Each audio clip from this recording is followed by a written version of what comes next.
Hello and welcome to CrossTalk, where all things are considered. I'm Peter Lavelle.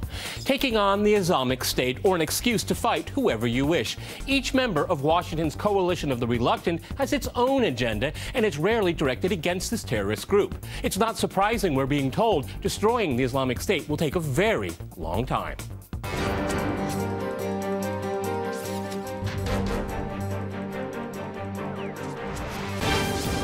To CrossTalk the Islamic State, I'm joined by my guest, Brian Becker, in Washington. He is the national coordinator for the Answer Coalition. Also in Washington, we have Ubay Shabander. He is a senior advisor to the Syrian opposition. And in London, we cross to Reverend Nadim Nasser. He is director of the Awareness Foundation. All right, gentlemen, CrossTalk rules. In fact, that means you can jump in anytime you want, and I very much encourage it. Okay, Brian, I'd like to go to you in Washington first here. Let's take a look at over the last 13 years here of American involvement and its allies in the greater Middle East. And I see only two conclusions here. Things always get worse, and there's even greater blowback coming to the West. How do you react to that? Well, it is insane in one way, and I think it's important to be able to step back and look at the big picture to see we don't have to look for conspiracy theories. We can actually see what has happened over the last 11 years to sort of make heads and tails out of what's going on. What we do know now is that the United States, without the authorization of the United Nations and without the authorization of the Syrian government, has intervened militarily into Syria and has proclaimed that it intends to do so for a long time. At the same time, because of the situation in Iraq, the new government has invited the United States to come into Iraq and again to endlessly stay there, which will mean the Pentagon doing what it really wanted to do, which was to create permanent military bases in Iraq. When we look at the big picture of what's happened, the United States government, through its invasion and then occupation strategy, fractured Iraq. It fractured it on ethno-sectarian lines. Then it carried out the bombing of Libya and the destruction of a secular nationalist government. And then it began arming and funding through its proxies and directly with the CIA, armed opposition groups against another secular nationalist government in Syria. And after it destroyed Iraq, it created space for groups like the Islamic State to take root in Iraq, someplace that they had never had a strong position.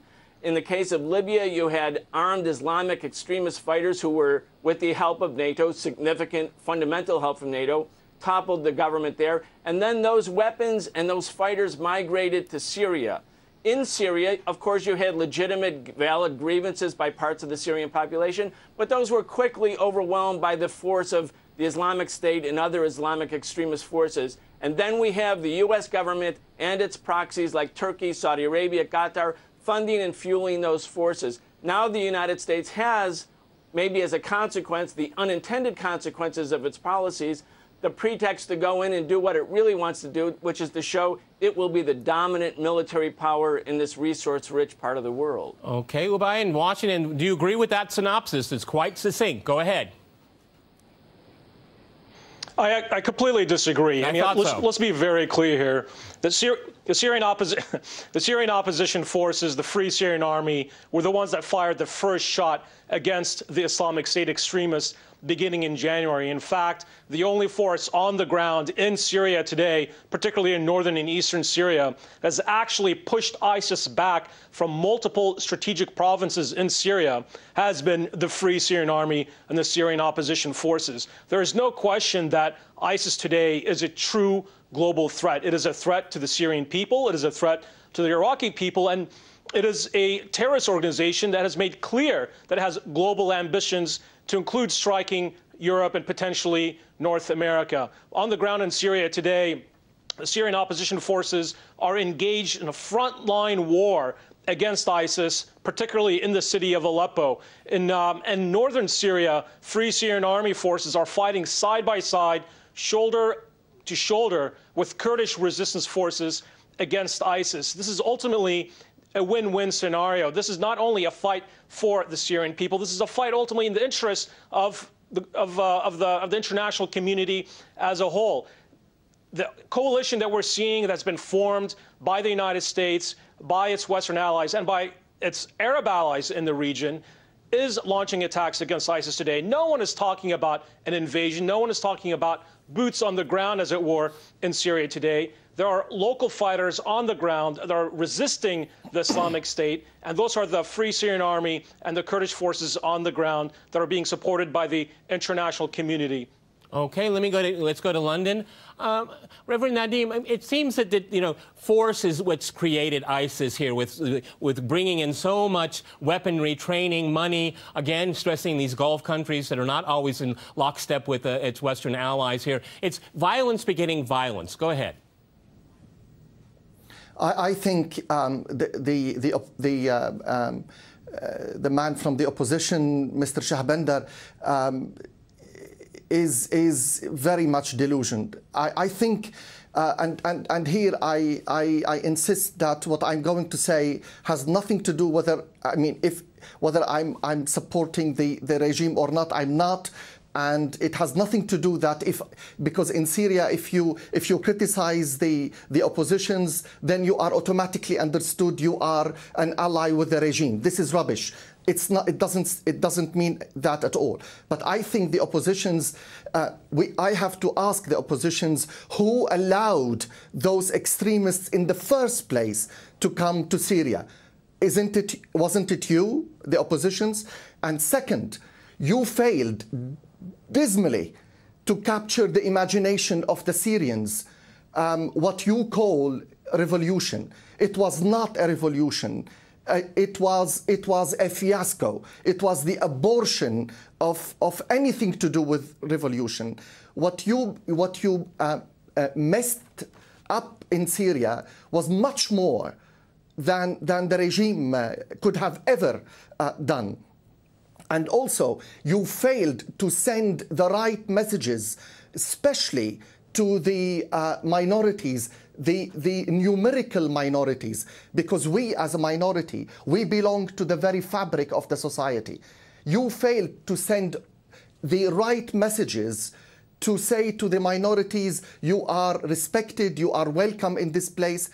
You welcomed those fighters. As opposed to the Assad regime, that, by the way, continues to launch strikes, airstrikes, and artillery strikes against both Christian towns and against Muslim towns. Look, to answer the question of who brought ISIS into Syria, it's a very clear answer, and that is the Assad regime, the security services. Just well one before second. the revolution Let me finish my point. Syrian military intelligence was supporting Al-Qaeda in Iraq, let me finish my point. in eastern Syria, bringing foreign fighters, hundreds of foreign fighters, into Iraq. That was well before 2011. By the Assad regime and by Syrian security apparatus. They went today. Let's go back to London and finish your point, please. This argument, this argument is old and it's not working. You pick the arm against the regime instead of continuing your peaceful movement, which could have captured the imagination of the people. We were fed up with the corruption. We were fed up with the lack of freedom. We wanted the change, but you did not bring any change. All right, I want to go back. Gentlemen, I want equal time for everyone here. Okay, please, I'm sorry, but equal time. Brian, let me go back to you. We see what's happening here is these very strange political relationships because, have the Kurds and Turkey. You have the United States supporting the Kurds here. I mean, this is a recipe. It's a cocktail to continue this chaos all through the region. I mean, the lack of Iran's involvement in this, and I'll even say Russia's involvement in this, would be very pragmatic, but we don't hear pragmatic voices. Go ahead. Well, yes, there are many layers of contradictions in the relationships. Each of the countries, the ruling elites in each of the countries and their own foreign policy establishment have their own agendas and their own strategic thrust in the region. Saudi Arabia, Qatar, Turkey, they each have their own ambitions. Those have become a major factor in what's happened in Syria. But behind it is the more dominant narrative, I think, which is what is the United States' goal in all of this? And you can see that there have been many blunders, and I think we should emphasize that there have been strategic blunders based on small thinking by U.S. foreign policymakers, but those blunders fit a pattern, which is to find different mechanisms for the exercise of U.S. domination in the region. Now we have, and what's emerging is that the so-called Free Syrian Army, which is a fantasy and a fiction, is being reshaped because it can't defeat the Assad government, which was its assigned task by the West and the regional allies. It's being reconfigured. The United States government has just authorized $500 million to retrain and rebuild the so-called Free Syrian Army so that it will become a U.S. mercenary army. And without U.S. interference, direct interference, and using the U.S. government's Air Force as its Air Force, the Free Syrian Army has no possibility of defeating either the Islamic State or the Assad government. And in fact, many of the Free Syrian Armies, so-called, have defected and are now part of the Islamic State. All right, That's why they have so many U.S. weapons. Let me jump in here. I'm going to go to Obai. I've got to give him the last word before we go to the regular. Obai, it was President Barack Obama that called the moderates a fantasy. That's the word that Brian is using. Go ahead, respond to that. Look, there's no question about it. The Free Syrian Army is the force on the ground that ISIS fears the most. Multiple senior ISIS commanders and al-Qaeda extremists have been killed by the Free Syrian Army. In fact, ISIS fears the Free Syrian Army and the Syrian opposition forces on the ground to such an extent that has attempted to assassinate at least 3 leading Free Syrian Army commanders. This is a force on the ground that is viable. It is taking the fight to the extremists. It is also taking the fight to the Assad regime. Just last week, the Free Syrian Army successfully liberated a major joint regime and Russian military base in southern Syria. They are there. They are on the ground. They are protecting the Syrian people against the Assad regime. All right, gentlemen, I have to jump in here. We're going to go to a short break, and after that short break, we'll continue our discussion on the Islamic State. Stay with RT.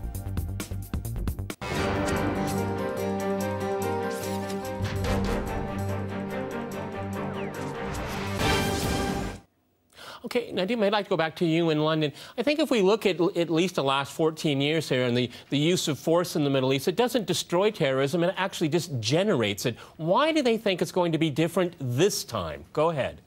The question that nobody is answering and nobody is daring to answer is who created ISIS?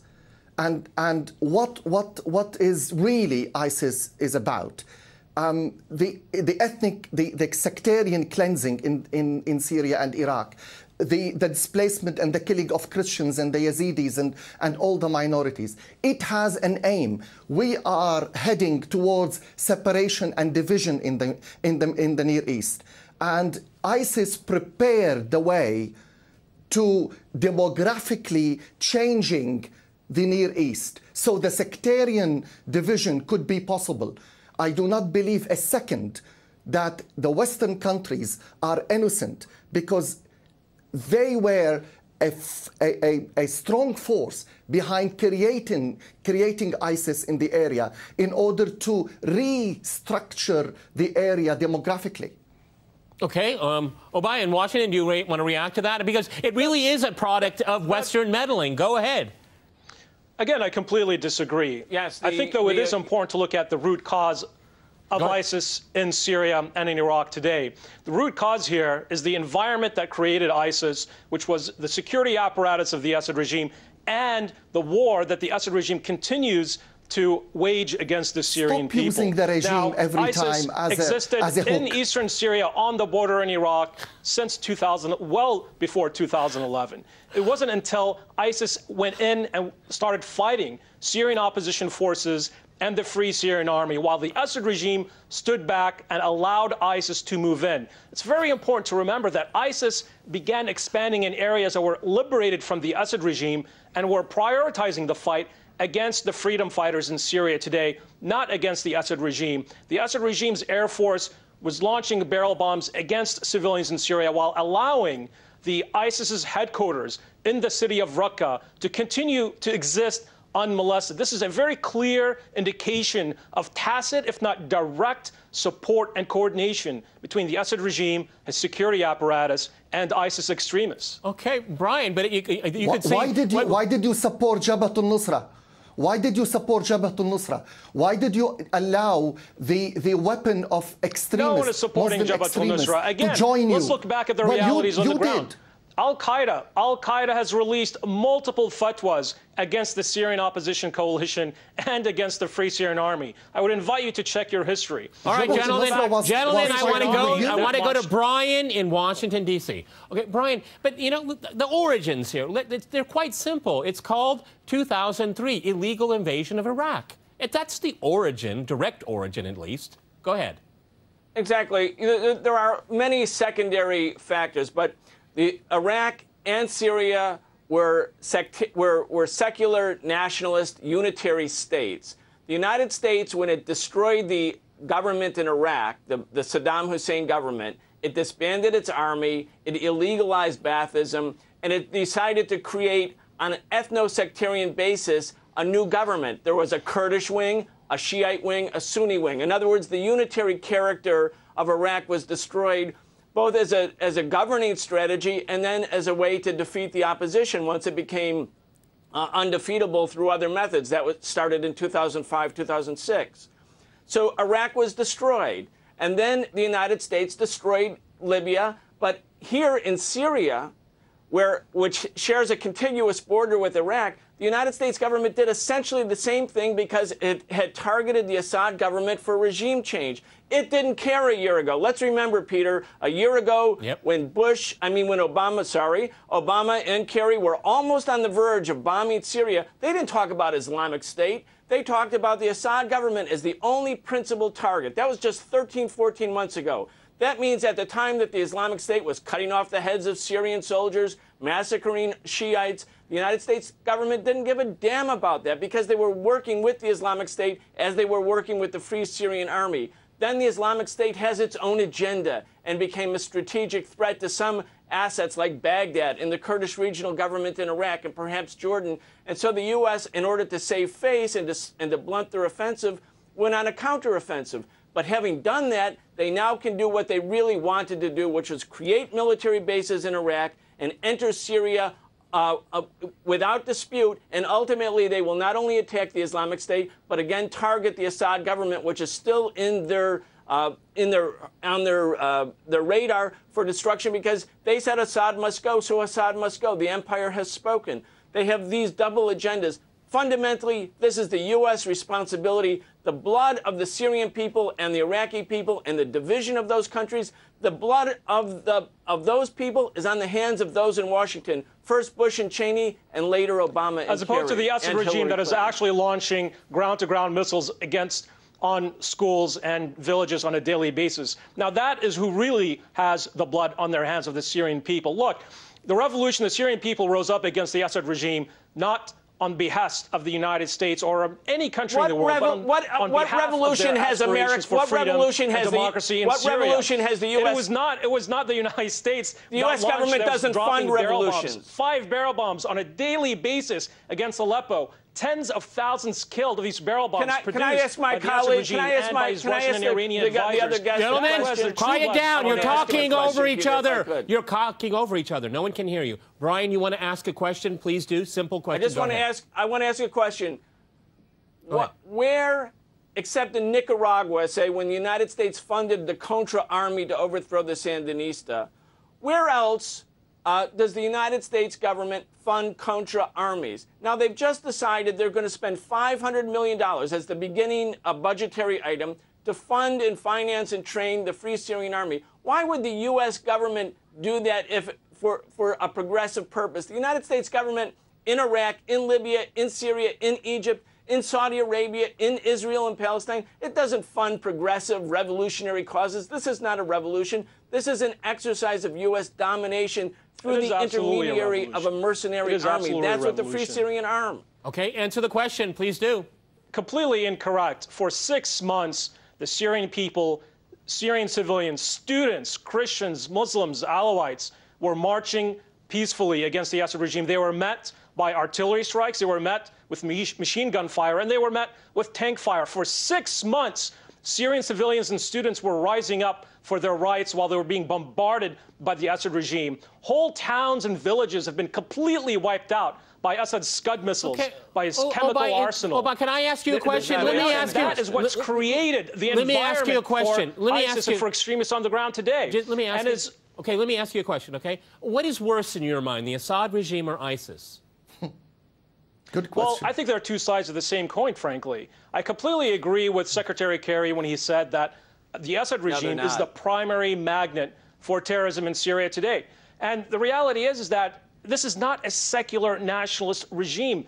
On the surface, the Assad regime appears to be secular, appears to be anti-terrorism. But again, who was bringing in the foreign fighters into Iraq from 2006 to 2009? It was the Assad regime and Syrian military intelligence. This is a regime that has played a very cynical and cruel game by releasing extremists. You know what, gentlemen? It seems to me there's a lot of cynicism. There's a lot of cynicism on a lot of sides right here. Like Turkey, open door to terrorists flooding into Syria. Nadim, go ahead. You want to jump in? Please do. Yes, because I think what you're saying, Mr. Shahbandar, is you are in a cuckoo land. What is happening in Syria? When you supposed to be freeing areas in Syria, we suffer. We, the minorities, we suffer under your regime much more than the Assad regime. The rhetoric, even your troops are named by radical Islamic names, which exclude a lot of the Syrian people. What are you talking about? Do you think that America and the Western countries are helping you freely because they love the Syrian people? You are delusioned. Nothing is free. I was meeting with the Foreign Office here, and one of the junior ministers said, Father Nadim, there is no friendship in politics. There are only interests. And the United States has interests in the area, not because they want democracy for the Syrian people. And really, do you think the Assad regime has the best interests of minorities in Syria? You really truly think the Assad regime has the best interests of minorities, ethnic minorities in Syria today? That is not true. He is playing with their lives. It's that cynical game that he continues to play, and the reason why the Assad regime is sponsoring extremists. Go ahead, Reverend. I come from Latakia. I come from Latakia, and the Alawites and the Christians and the Muslims now in the middle of the war. I just came back from Syria last week. We are living almost a normal life. What have you provided for us? Okay, gentlemen, we're almost out of time. I want to go to Brian because we're almost out of time here. Okay, Brian, what is the next step here? Because it just seems to me that they say this could last for 30 years, but they're certainly making that possible with these very strange alliances and contradictions in the region. Go ahead. Well, yes, you see Leon Panetta, who is both the CIA director and the Secretary of Defense, who is now retired. He's going around sort of criticizing Obama and proclaiming that there will be a 30-year war.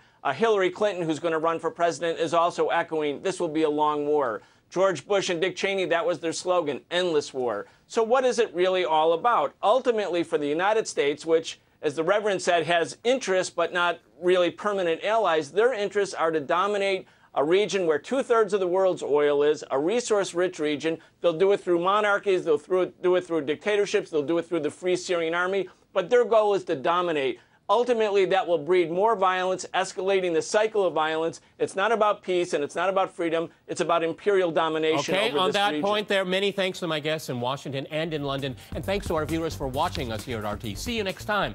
Remember, CrossTalk rules.